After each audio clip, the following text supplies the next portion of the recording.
వేదిక మీద ఉన్న మిత్రులకి, సభలో ఉన్న మిత్రులకు, పెద్దలకు అందరికీ నమస్కారం. చాలా పలుచగా ఉంది సభ.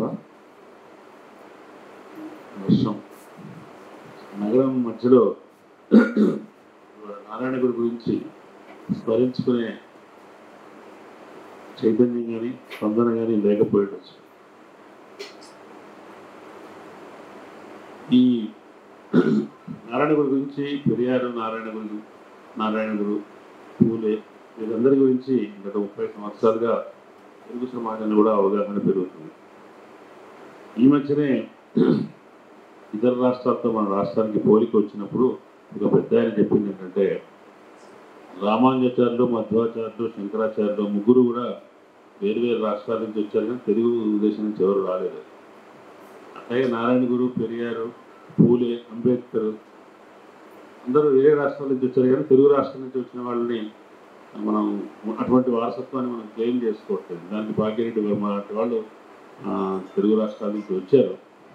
వాళ్ళు కూడా దానికి అంబేద్కర్ కంటే ముందే ఈ సామాజిక సిద్ధాంతాన్ని, పాత వాంగ్మయాన్ని ప్రశ్నించే చైతన్యాన్ని కలిగి ఉన్నవాడు.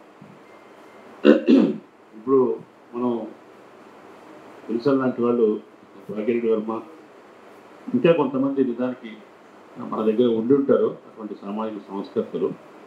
వాళ్ళని గురించి కూడా మనం స్మరించుకుంటూ వాళ్ళని ఇన్వోక్ చేసుకుంటే బాగుంటుందని నాకు అనిపిస్తుంది. ఈ నారాయణ గురు యజవా కమ్యూనిటీకి చెందిన నారాయణ గురు సంప్రదాయాన్ని ప్రశ్నిస్తూ, హిందూ మతాన్ని ప్రశ్నిస్తూ సామాజికమైన న్యాయాన్ని తనదైన పద్ధతిలో చెప్పారు. కానీ ఆయన నాస్తికుడు కాదు. ఆయన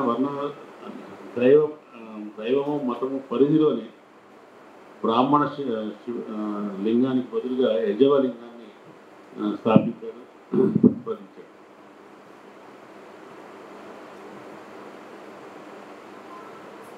పెరియారుకు ఆయనకున్న తేడా అక్కడ ఉంది. నారాయణ గురు 40-50 దేవాలయాల్లో శివలింగాన్ని స్థాపించాడు. యజవ కమ్యూనిటీకి చెందిన వాళ్ళు బ్రాహ్మణులు తప్ప ఇంకెవరు కూడా లింగాన్ని ప్రతిష్టాపన చేయడం అనేది తప్పు. సాంప్రదాయమైన మతం ప్రకారం తప్పు కాబట్టి ఆయన దాన్ని ధిక్కారంగా చేసి ఆయన తన ఆశ్రమాన్ని ఒక ఆల్టర్నేటివ్ పీఠంగా, ఆల్టర్నేటివ్ ఆచార్య పీఠంగా డెవలప్ చేశారు. వైకోం సత్యాగ్రహం అప్పుడు గాంధీ పరిగెట్టుకొని ఆశ్రమానికి వెళ్ళి ఆయనతో సంభాషించవలసి రావడం అంటే, ఆయన ఎవరు సామాజిక అన్యాయాన్ని, సామాజిక అంతస్తుల్ని ప్రశ్నించేవాడిని కాదు, ఇంకా ఆధ్యాత్మికుడుగా కూడా నారాయణ గురుకున్న పేరును దృష్టిలో పెట్టుకొని గాంధీ వెళ్ళారు. వాళ్ళిద్దరి మధ్య ఉన్న సంభాషణ చరిత్రలో చాలా సుప్రసిద్ధం. గాంధీ వర్ణానికి కులానికి మధ్యలో ఏదో చిన్న తేడా చూపించి ఏదో రకంగా వర్ణాశ్రమ ధర్మాన్ని సమర్థించే ప్రయత్నం చేసినప్పుడు ఆ రెండింటికి తేడా ఏమీ లేదని చాలా సటిల్గానే గాంధీని గౌరవిస్తూనే నారాయణ గురు చెప్పాడు. ఎప్పుడో అది నిజానికి గాంధీ చెప్తారు, గాంధీ 1915 నుంచి 1948లో చనిపోయేదాకా ఆయన భారతదేశ సమాజం నుంచి తన ఇంటరాక్షన్స్ నుంచి చాలా నేర్చుకున్నాడు. అట్లా నేర్చుకున్న దాంట్లో ఆయన గాంధీకి చాలా నేర్పిన వాళ్ళలో నారాయణ గురు ఒక ముఖ్యుడు. ఆయన అవగాహన తప్పనిసరిగా దాని నుంచి ప్రభావితం అయి ఉంటుందని గాంధీ చరిత్రకారులు అందరూ రాశారు. ఇవాళ మనం మతత్వాన్ని ఎట్లా ఎదుర్కోవాలి, మతత్వం పరోక్షంగా ప్రత్యక్షంగా సామాజిక అంతస్తుని సమర్థిస్తూ ఉంటాయి, ఎట్లా ఎదుర్కోవాలి అనేది ఒక ప్రశ్న. ఇంకోటి, మతత్వవాదులే నారాయణ గురువు లాంటి వాళ్ళని అప్రోప్రియేట్ చేస్తుంటే దాన్ని ఎట్లా ఎదుర్కోవాలి అంటే, నారాయణ గురుని మనం కందుకూరి వీరేశలింగాన్నో వాళ్ళనో బ్రాహ్మణ సంస్కృతులు అనకుండా సంఘ సంస్కృతులు అంటున్నాం, కానీ నారాయణ గురువు లాంటి వాళ్ళని యజవ సంస్కృతులు అని మాత్రమే పరిమితం చేసే మాట్లాడటం అనేది ఉన్నది. కానీ అతనికి ఒక వెనుకబడిన, చాలా అత్యంత వెనుకబడిన కులాలకి ఒక అఫిలియేషన్ ఉంది కాబట్టి, భారతదేశం దురదృష్టం ఏంటంటే సమాజం అంతటి కోసం ఆలోచించిన వాళ్ళందరినీ కూడా మిగతా వాళ్ళు మర్చిపోయినా ఆ కులం వాళ్ళు కులం కాబట్టి ఓన్ చేసుకోవటం అనేది ఒక లక్షణం ఉంది. గాంధీని వైశ్యులు మాత్రమే చేసుకోవడం లాగానే ఈయనని యజవ కమ్యూనిటీ వాళ్ళు ఎక్కువ ఓన్ చేసుకోవడం వల్ల ఆ కమ్యూనిటీకి దగ్గర కావడం కోసం, కేరళ అనేది వాళ్ళ బీజేపీకి చాలా ముఖ్యమైన రాష్ట్రం కాబట్టి అక్కడ వాళ్ళని దగ్గర కావడం కోసం బీజేపీ వాళ్ళ నారాయణ గురుని తను ఓన్ చేసుకోవడానికి ప్రయత్నం చేస్తుంది. ఇదొక ప్రత్యేకమైన పరిస్థితి. దీన్ని ఎట్లా అర్థం చేసుకుంటాం అనేది ఆలోచించాలి. ఎందుకంటే ఆయన హిందూ మతాన్ని ప్రశ్నించిన వాడు, హిందూ మతం మీద వ్యాఖ్యానం చేశాడు నారాయణ గురు.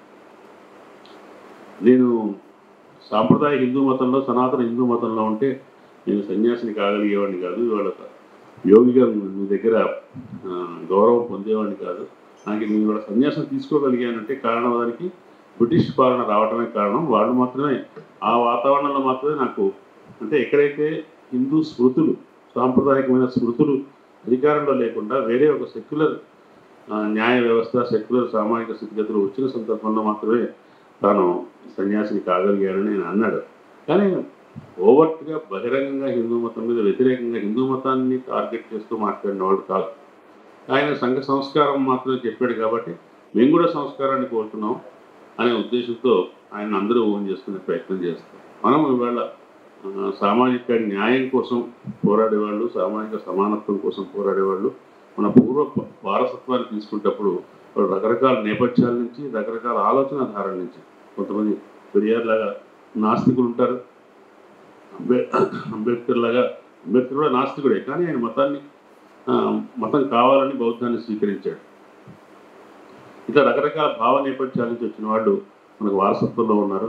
వాళ్ళందరినీ గుర్తు చేసుకునేటప్పుడు నారాయణ గురు కంట్రిబ్యూషన్ ఏంటంటే ఆయన తన జీవిత కాలంలోనే సమాజానికి ఒక సమాజపు చట్టంలోనే, విశ్వాసాల చట్టంలోనే, ఆధ్యాత్మిక చట్టంలోనే ఒక ప్రత్యామ్నాయాన్ని చెప్పి ధిక్కారం చేసి ఆయన తన సామాజిక వర్గానికి కాకుండా మొత్తం సమాజానికి ఆరాధ్యుడిగా, గౌరవనీయుడిగా మారాడు. అంత గౌరవనీయుడు కావటం వల్లనే ఆయన వైకం సత్యాగ్రహం, నిజానికి వైకం సత్యాగ్రహంలో నారాయణ గురు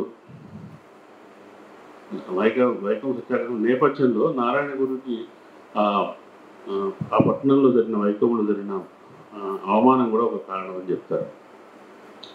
కాబట్టి అట్లా ఆయన్ని గుర్తు చేసుకోవాల్సిన అవసరం ఉంది. అదే సమయంలో మన తెలుగు సంఘ సంస్థల, సామాజికవాదుల నారాయణ గురు లాంటి స్థాయిలో ఉన్నవారు లేకపోవచ్చు, కానీ తెలుగులో కూడా తెలుగు వాళ్ళు కూడా చాలామంది ఉన్నారు. వాళ్ళ గురించి కూడా మనం తెలుసుకొని వాళ్ళ గురించి మాట్లాడుకోవాల్సిన అవసరం ఉందని చెప్తూ ఈ అవకాశం నాకు ఇచ్చినందుకు కృతజ్ఞతలు చేస్తాను.